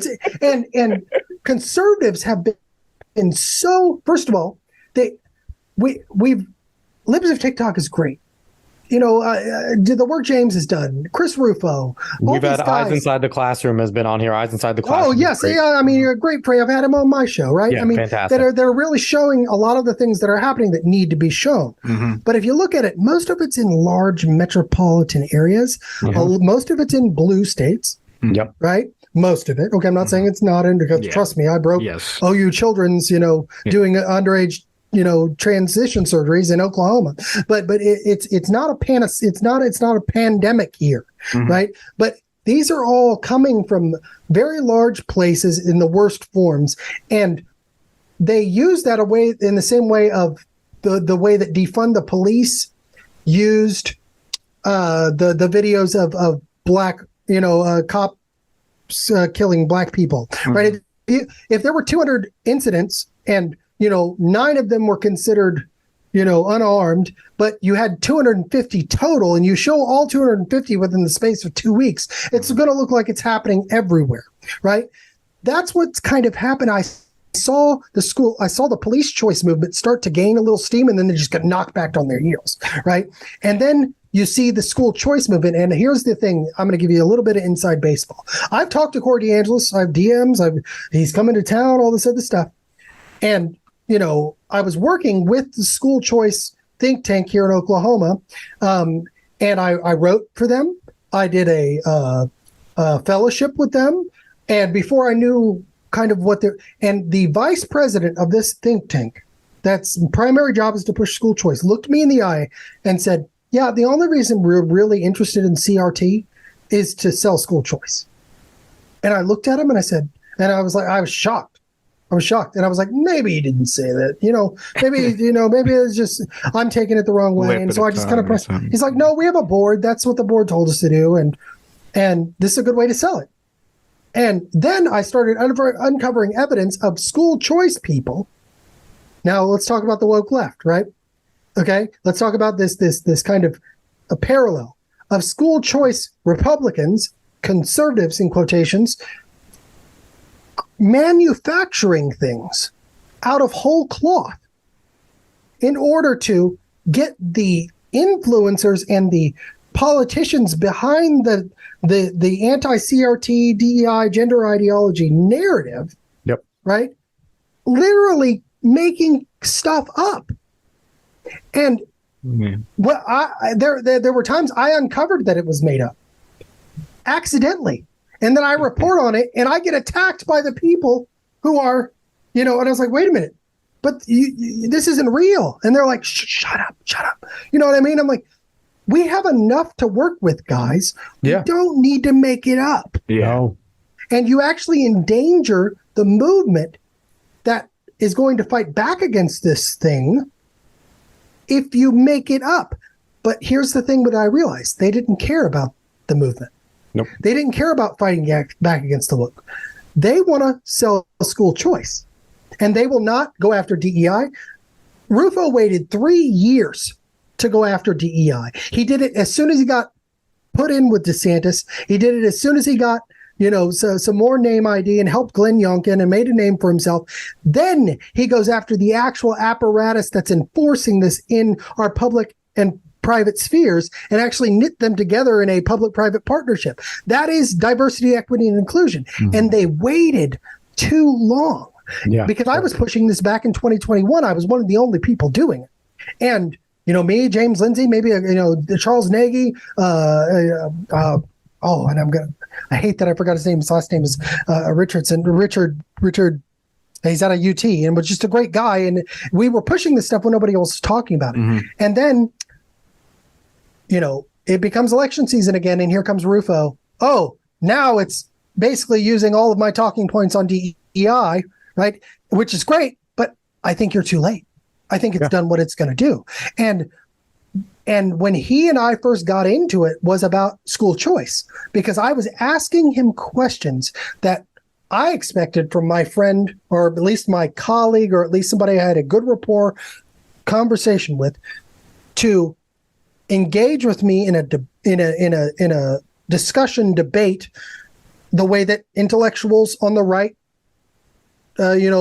show pride in doing. Are right? Supposed to, apparently. And as soon as I started poking on it, he unfollows me. Right? Yeah. and this is somebody I'm like, so I DM'd him and said, why'd you unfollow me? He's like, oh, you're just annoying me with school choice. I'll refollow. Right. And then we had another kind of thing that was so kind of petty around that when it came to the OU children's issue and the gender stuff, because the governor here claimed that they banned it when they actually didn't. And they used that to pass $1.7 billion in ARPA money, which is all wrapped in ESG and is going to turn Oklahoma blue before too long. He did all of that, and I showed Chris Rufo, and I have the DMs to prove this. I'm not going to just spout off DMs, but I can show if you need it. Like, where I said they just enshrined the word gender ideology into state law. Not gender ideology, gender affirming care. Mm-hmm. And they just enshrined it in law. And now what are you going to do if they take this to court? What are you going to do? Because now you've just legitimized it in state law. And Chris blocks me. And literally 3 days later, he starts his big DEI push. And I'm just like, man, okay, Chris, I hope you're doing good things. I don't get to keep up with him anymore. I respect him. I think he's done amazing stuff. I will only speak the truth about my issues with Chris, but I will always praise him for what he has done because he deserves it. But he wouldn't be anything without James Lindsay. I will say that too. And you know what the thing I don't get with things like that? Like, I get that the landscape at some point gets competitive when you become somebody, right? Like, I understand that. Like, Dave and I are nobodies. Like, you actually have a platform. You have a pretty good one. But I never understand why allyship is so difficult, right? Like, why is it so difficult for some people to, legitimately be cool with somebody? And even if you disagree, and even if you have no reason why you disagree, be friendly enough to DM back and be like, listen, I don't care what you have to say on this. Fuck off. Leave me alone. Like, I respect somebody more for that than just deading and being like, I don't want to hear that. Like, this is the way I feel. You're not going to change me. Buzz off with this. Like, and I don't want to take the Eric July approach where no one's my ally. I hate you all, even though I love Eric July and I think that's a great approach for him. But it's like, but there is no my team, and I've seen Michael Malice use that as well. Like, we're not on the same team. But I think there is a point where, and David heard this policy from me. Until I talk to you, I kind of don't, I take everything you say with a grain of salt, so I like you. We've talked before on DMs, and now that we're talking, like, obviously I see you, I'm looking at you, I'm talking to you, I'm understanding it. We're real people, right? Yeah. And I see people behind avatars, and it's like, I question, and then I just see their actions. And you've dealt with Corey DeAngelis. I didn't know him from a fly on the wall. Maybe, in my eyes, I don't know. Nobody knew him. Maybe Corey's a nice guy. Thinks he's doing the right thing. But from what I see, and with his interactions with people I do respect, because I've had very minor interactions with James, but James was kind enough to message me back a few times. Like, he doesn't have to do that. And just those minor interactions. And then I see him, and it's letting his minions and retweeting a bunch of his minions that are saying, oh, James doesn't have a plan. James doesn't know what he's talking about. When all you have to do is, granted, it is a graduate level college course to listen to new discourses, and they are chunks of time. But if you just listen to new discourses on his expansive work on Paulo Freire and what is going on with the schools, on his expansive work on what school choice could be as a Trojan horse, where James has said it is a good step, but it is not the first step. The first step needs to be getting control of the universities. And then we have an individual from the Heritage Foundation getting involved, Jason Bedrick, who I had no idea who the hell he is. Oh my gosh. But I like the Heritage Foundation. I think they do pretty good work. But then you have a guy like this who's sitting there going and trying to make the point that a very fractional group of schools, your very private schools, don't have to hire teachers with teacher certificates. But I'll ask this. How many teachers in those schools don't have teacher certificates? Yes, you can hire some of them that have just expertise in a certain field, and we'll bring them in because they're retired and they want to do this. But they are all hiring teachers because, you want to know why? Because they are convinced that they have the training on how to educate. And I saw another individual comment, because I was getting into it with the DeAngelis people last night, and they said to one of the people, they don't just learn education, they learn their subjects. And I went through a school of education, okay? Me too. And it's, yes, you learn your subject matter on the side, but you are also being taught strategies on how to be an educator. That is a universal thing when you're in a school of education. Mm-hmm. And because you don't know how to teach yet. So they're trying to teach you, and that's where they're getting indoctrinated, because they're using strategies of generative themes, of the dialogical method that Paulo Freire made famous. And that is in all the education schools. Yep. And the fact that people can't see this. And again, even if you're bringing somebody in from business, you think that business isn't woke, and you think that woke structure isn't there, and they haven't learned from that business area. So it's not hard to see. And the fact that people are pulling their wool over their eyes just to get, and this is the sheep mentality of the right now. This is what they perceive the right is doing. This is what they perceive as the good thing as a good person on the right. So let's just follow school choice. Yep. Well, it's also the fast food American mentality. Yes. Right? It's oh, wait, I don't have to do anything and you're going to fix the problem? Yep. Thanks. Right? It's like, oh, I get a quick fix and, I put it in the microwave, ding, I'm done. And I move on. And it'll be good for my kids who are going to be out of school in 3 years. But I don't care about my grandkids or their kids or, anything like that. And first of all, I am not Chris Rufo. I am not James Lindsay. I'm not Local Distance. I'm not Jordan Peterson. I'm not any of these people. I don't claim to be as intelligent. I don't claim to be as well-versed in most of the things that they're all versed in, okay? But here's what I have over all of them. I've taught and been in every type of school. I've been an administrator. I've taught at colleges during the turn of all of this stuff. And I could see through Corey DeAngelis almost immediately because the guy has never taught a day in his life. He studies education, but doesn't teach and has never taught a day in his life. He was trained to be a mouthpiece. That's what he was trained to do. He has an agenda. They pay him a lot of money to push that agenda, and he will say whatever it is that he has to say in order to push that agenda. Now, all the money behind it will get you guys like Chris Rufo. All the money behind it will get you guys, I'm not going to name any other names. Okay, but it'll keep going. No, because I don't want to cause problems where there shouldn't be. Yes. But Yes. It's a lot of people just have bought into this narrative. Some of them are actually, liberals or left-leaning, sane liberals that would have gone after school choice for the very reasons that the left or that Kendi would, or that, for the equity reasons, or just for anything like that. But this whole narrative, I saw through it as a teacher and administrator who has worked both in public and private schools and universities, and I immediately saw the woke teacher pipeline. You can trace this back. I was one of the first people to talk about this, and I took huge flack because I was, again, working with School Choice TM Oklahoma. I was literally writing for them at that point. And when I started to question it, I got met with a worse pushback than I ever got from the most woke person I ever dealt with. And I argued with Kendi on Twitter. Okay. I mean, I argued with Joy Reid on Twitter. Right? And the worst they do is just block you. No, the school choice people, like you saw with James yesterday, will mob you with ridiculous points that they make over and over again on 5 different threads. A whole bunch of non sequiturs, a ton of non sequiturs. That's all they use is non sequitur. And Corey DeAngelis, and I could show you this, sent me his 10 talking points when I asked him about my issues with school choice. Because when I first started to have issues, it's like, if you're a Christian and you're questioning God, what do? You go to a faith leader, right? You go to a pastor. You go to somebody who's got the knowledge you do not have or the experience you do not have. I went to Corey DeAngelis. I had a line with Corey, and he copy and paste me his talking points. And I said, okay, Corey, cool. Let's get on this. Let's get into those. What about these questions, though? Crickets. Okay, so then I started asking the questions out loud.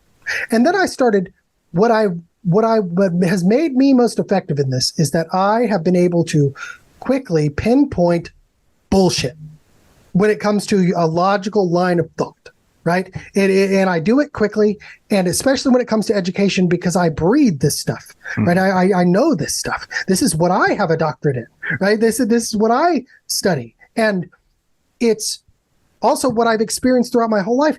And when you don't answer the basic questions, or if you know your answer and you avoid them because you know your answer is going to make it less likely that your position doesn't become what policy or law, then I look at you and I say controlled opposition. Because and then you dig into the background of this stuff and its connection to the WEF and UNESCO. Corey was working with UNESCO's technology, inclusive policy lab.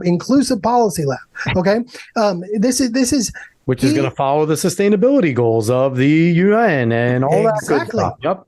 And here's the main point. But if I can distill everything about school choice, about why I don't believe it will not end public schools, it will end private schools. Yep. And it will take local government controlled public schools and turn them into globally government controlled schools.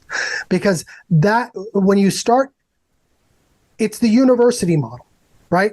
The university is funded by taxpayers, but is supported by private dollars, right? And you cannot regulate them. If we could regulate universities the way that we do K through 12 schools, you would see less woke universities. Have you seen one university, not even New College yet, has gone from woke to unwoke? Not one. And the thing is, too, until we get ESG under control, why do we want to send kids to private schools? they're going to be beholden to ESG as a private entity. So it all comes full circle.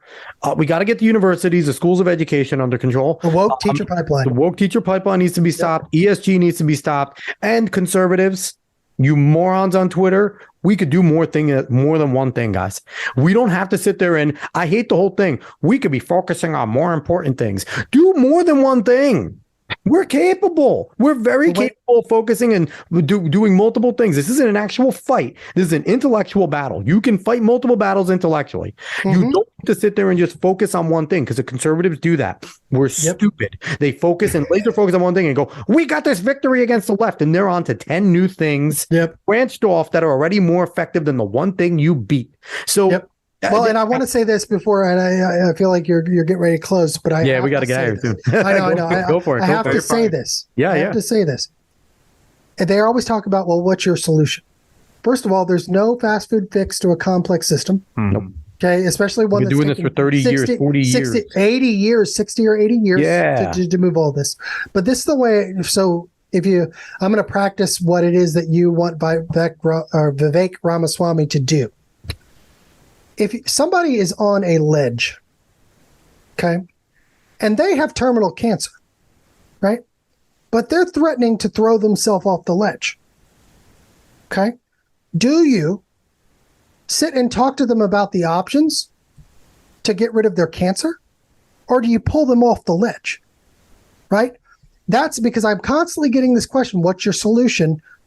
I have solutions. They're not fast ones, but they will actually work. And they actually use the Constitution of the United States, the federalism of the people, by the people, and for the people. It means conservatives got to get out their ass and not just say, oh, well, we've got, Mitt Romney to do it for us. Here we go, whatever. Right?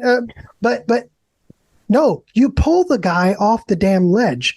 Then you deal with the cancer. Because suicide may be an effective tool for pain management, but it also kills the patient. Probably that's school choice. You got to block the leftists that's trying to push them, though, at the same time. The leftist is going to shove them off the ledge. Well, but that's what I'm saying is that the ledge is school choice, and we're teetering on it. And what I'm saying is that it's a full-blown trap. It is exactly what the left wants because it's the only – look at it. It is the only way that they can get control of all the schools is to inject government money into private schools. That's the only, because if it's a private company that never touches the government, then you have no worries. Right? You at least you have that barrier of, to quote Mitt Romney, corporations are people. They have First Amendment protection, right? The minute you inject the money, you're like done. the states. The states get federal money for their roads, so now so many states are beholden to the federal government. Exactly, it's a teat. There it is. And once you get put on, I could go all night, man. But what you're going to end up seeing is you're going to end up seeing the same school in 4 different boxes: Target, Walmart, Kmart, Dollar General. Right? You're going to see them all in the same box, but it's going to be the same store. But that's going to be your choice. It's going to be 4 A's, not A, B, C, D, E. It's just going to have a different box around it. And the other part of it is that it will completely turn every red state blue. And you notice they aren't trying to do this in blue states, not even remotely. I mean, Illinois, but that's because the governor there has signed on to it. I wonder why. You know what I mean? So I don't want to beat you out. I don't want to keep you too long, but I just want to warn everybody. Don't take my word for it. Go in and look at the history of this policy. Go just like you should every single policy. Okay? They're not that long. And ask as many questions. But I will say this. If you get attacked for asking questions, ask them louder. Ask them louder. And you will pay for it. But we'll all pay for it if we don't. We all will. So we just have to be the people who actually talk about things. It's like with video games. Once you start seeing enemies, you know you're going in the right direction. That's even if they're wearing a costume of your team. Exactly. As long as they have the red dot, the red bullet over their head, they're doing the right thing. But that's right, man. That's right. And one way to say, we started off, we talked about Tim Pool. I'm going to talk about him one more time. He says the right thing. do it for your kids. Do it for your kids' kids. Do it for the next generation. Because if you sit there and do nothing, the evil people are always doing something, and they don't stop. What is it? Alexander Solzhenitsyn, that communists never get tired. You may get tired. You may want to quit, but communists never get tired. They never want to quit. And whether we know it or not, which kids don't know it because we don't learn about communism in schools, this is Marxist communism. This is Maoist Red China. This is Pol Pot's Cambodia. This is what is going on. And if you don't know any of the things that I just said, please go look all of them up, because this will wake you up, and tell as many people as you can to learn about this stuff independently. Because if people start to read and learn about, don't scare them with Marxism. Don't say Marxism. Don't even say communism. Just say, hey, listen, there's been screwed up stuff that we didn't learn through in history. Go look it up. Go look up Maoist Red China. Go look up the Khmer Rouge in Cambodia, Pol Pot. Go read the Gulag Archipelago. Go read some excerpts, because it's 26 volumes. It's an insane thing. But go read a little bit of the Gulag Archipelago. Read excerpts. Yes. Yeah, that happened in Russia, but just don't worry about that. Just go read about it. It'll open up people's eyes. It really will, man. It really will. And also just understand that the CCP is a threat, because it mixes the communism and the fascism. It basically is fascism. It's public-private partnership. But anyway, we do have to jump out of here. This was one of the longer podcasts we did, but man, I couldn't brother, stop. No. Listen, I'm fine with that. I like it. I thought we got a lot of good stuff talking about, wokeness, Vivek, and then all the controlled oppositions. Dave, we planted our flag again. Fuck Corey DeAngelis. But Corey, but really, Corey, and you guys, we talk some shit about you. That's fine. Come on the show, Corey. I would love to talk. He won't do it. I know. I've invited him on my show, and he won't do it. I would love to have Chris Rufo on. I would love to have all these people on that maybe are too big for this show right now, but I would love to have you guys on, because we did say some things. I want to hear your defense of it. I want to hear what you have to say, because I want to talk, because maybe you do have something that I don't know that is a reason why you're doing this. And if you do, if you could look at us and say, yes, this was the base of it. School vouchers, it was started by two Marxists, but this is what I have found, and this is why people on the right should get behind it, because I see this. If you could do that, bring it to us, please, because we want to hear it, because it's important. Dave, you got something to say? Go for it. Yeah, I did want to get a last word in, not exactly about school choice, but I did. This is why I like having these shows, especially with EVS last week and now UnWokable now, is there is such a vacuum, not only for creative stuff and entertainment, but just people saying simple yet effective things, or actually digging into things. Guys, most of the people that they're sending are not their best. These are not very smart people. There's a huge vacuum of just general intelligence, or just speaking somewhat logic. Read a little. Yeah, exactly. You'll know more. Read more, tweet less. Exactly. So there's just this huge vacuum of just getting a little bit of knowledge, or just creating. And you could do so much right now in America, even though there's so much that might be a little bit blackpilling, but instead of being blackpilled, just go and do something, and you'll probably be pretty effective, at least to some margin. Absolutely. Yeah, definitely read a little, read their own literature, because then you'll know it better than they do, because none of them read it. They just get told what to know. But anyway, thank you guys so much for listening. UnWokable. It was awesome having you on. We're going to have you on in the future again. Anytime, man. You're going to come on my show too. So I love it. Looking forward to that. Yeah, both of you. Love it. Thanks, this was awesome. Again, UnWokable, the UnWokable Podcast. You can go find him on Twitter at UnWokable Podcast, and definitely go follow him. He's a great follow. He's one of the leaders and champions. He might have not put himself up there with James and all them, Pete Lindsay and stuff, but I certainly would, because he has original ideas. He doesn't just parrot. He doesn't just echo. You'll get new information. You'll get great information from him. And he's extremely accessible. If you have a question, go message him. He's not one of those people that's going to let you sit in his messages. Okay. So go out there. Awesome people. We're doing a lot of good things here. And if you like the show, give us some love, like, share, follow, all that good stuff. Spread this word of mouth. Find us on the socials. Go search the Alex Questa Show. We'll be back next week. So long, y'all.